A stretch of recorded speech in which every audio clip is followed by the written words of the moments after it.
کہ حضور صلی اللہ علیہ وسلم نے فرمایا جب میت کو قبر میں رکھا جاتا ہے تو اس کے پاس سیاہ رنگ والے اور نیلی آنکھوں والے 2 فرشتے آتے ہیں اور اس کو اٹھا کے بٹھاتے ہیں۔ باقی حدیثوں میں 3 ہی سوال ہیں، لیکن اس حدیث میں حضور نے فرمایا انہوں نے بس میرے بارے میں ہی پوچھنا ہے، اٹھا کے بس میرے بارے میں صرف یہ پوچھنا ہے، بتا مدینے والے محبوب کے بارے میں دنیا میں کیا کہا کرتا۔ حضور فرماتے ہیں میرے بارے میں پوچھا جائے گا، وہ کہے گا کہ ان کے بارے میں کیا پوچھتے ہو؟ اشہد ان لا الہ الا اللہ واشہد ان محمدن عبدہ ورسولہ۔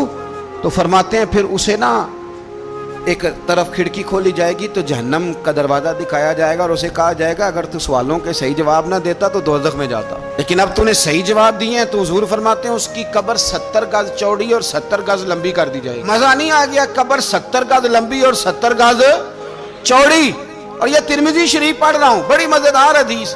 نبی پاک صلی اللہ علیہ وسلم فرمانے لگے پھر اس کی قبر کو نور سے بھر دیا جائے گا۔ حضور کو پہچان گیا نا، قبر نور سے بھر دی گئی اور جب 70 گز لمبی کر دی گئی تو بڑے پیارے لفظ ہیں حدیث کے۔ حضور فرماتے ہیں وہ بندہ پھر فرشتوں سے ایک بات کہے گا، قربان جائیں۔ حضور فرماتے ہیں وہ مردہ وہ جو قبر میں پہنچا ہے، جب اس کی قبر کو یہ شان ملتی ہے تو فرشتوں سے پتہ کیا کہتا ہے؟ کہتا ہے میں گھر نہ داسا وہاں جا کے، یہ ذرا گھر نہ بتاؤں دوڑ کے، یہ ذرا میں اپنے گھر بتاؤں بھاگ کے کہ اللہ نے بڑی خیر کر دی، اپنی اماں نو داسا وہاں، میں بچوں کو بتا کے آؤں کہ موج بن گئی ہے، میں بتاؤں اپنی بیوی کو، بتاؤں اپنے بہن بھائیوں کو، میں گھر نہ داسا وہاں۔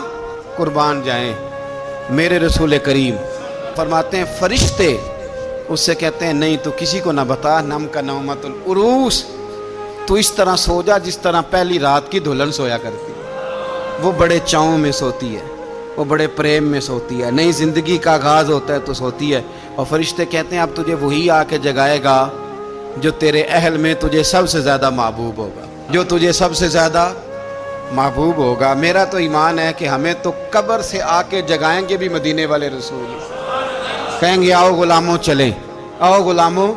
اور وہ کشمیر کے رومی وقت نے میاں صاحب نے کہا تھا بعد مرن دے قبر میری تے میرے اپیرا جے کر پامے پھیرا۔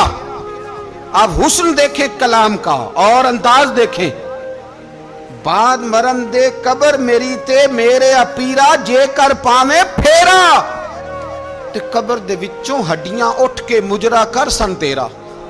ایک دفعہ آ تو صحیح، میں لوگوں کو وجد کر کے دکھاؤں گا کہ دیکھو نا وہ آج آئے ہیں، وہ آئے ہیں میرے مزار پہ، آج دیکھو ذرا رنگ تو دیکھو کس طرح نرالا اور انوکھا ہو گیا، وہ خود آئے ہیں۔